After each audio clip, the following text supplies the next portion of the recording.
EJ Falcon nakagraduate na ng kolehiyo matapos ang 17 years. Masayang ibinahagi ng former Pinoy Big Brother housemate at kasalukuyang Vice Governor ng Oriental Mindoro na si EJ Falcon na sa wakas ay nakagraduate na siya ng kolehiyo.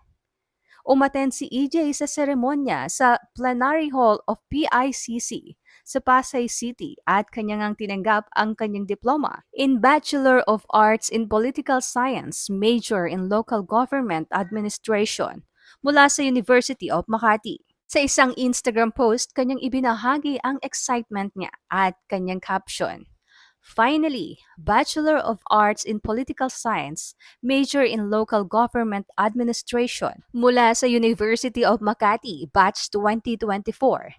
At sa isang Facebook post naman ay nag-dedicate si EJ ng kanyang achievement sa kanyang fellow kababayan sa Mindoro. Aniya, noong ako ay huminto sa pag-aaral para magtrabaho, hininto ko na rin ang pangarap na magsuot ng toga, umakyat ng entablado at kunin ang aking diploma sa kolehiyo. Tinanggap ko na lang na may iba pang plano para sa akin ang Panginoon.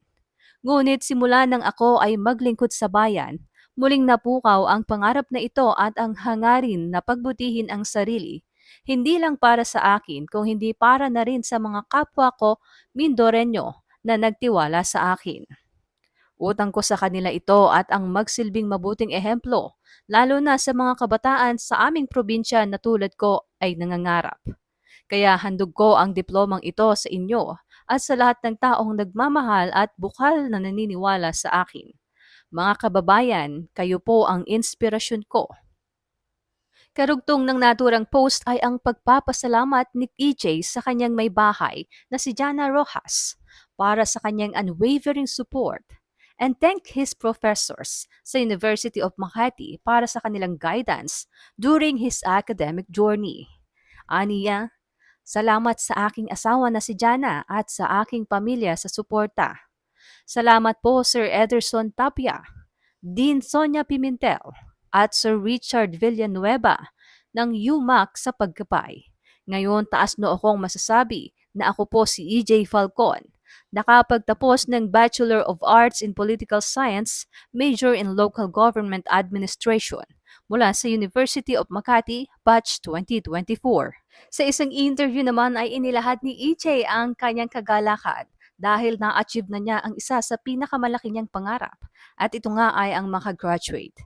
Aniya, para sa akin talaga itong course na ito and finally, after ng mahabang panahon na nag-aral tayo, ngayon yung araw ng pagtatapos. And I can say na I am very proud na graduate na si EJ Falcon. Si EJ ay nagsimula sa kolehiyo noong 2007 sa University of Manila, kung saan kinukuha niya sana ang degree ng Hotel and Restaurant Management with the goal of securing a job abroad. Ngunit nahirapan nga sila financially. Ngunit matapos umano ang 4 na buwang pag-aaral ay tumigil siya at bumalik sa kanilang probinsya. Sa muli niyang pagluwas ng Manila ay doon na nga siya nasali sa PBB. Aniya ang kanyang mga kababayan ang nag-motivate sa kanya para makapagtapos ng pag-aaral. May expectations yung aking mga kababayan. Isama na rin natin yung kailangan kong maging role model sa mga kabataan. Ito ay isang inspirasyon na lahat ay posible. Kung may nasacrifice man dito sa ginawa kong pag-aaral, siguro ito yung showbiz. May mga offers sa akin na hindi ko na nagagawa. Ayon kay EJ, siya ay nakapagtapos sa tulong ng programa ng University of Makati's College of Continuing, Advanced and Professional Studies o CCAPS, kung saan ito ay nakalaan para sa mga professionals. Ito yung program na ginawa talaga for appointed or elected officials na yung parang sabihin natin naglilingkod sa ating mga kababayan na hindi mo kayang pumunta sa mga eskwelahan. Ito yung mix ng online and face-to-face class.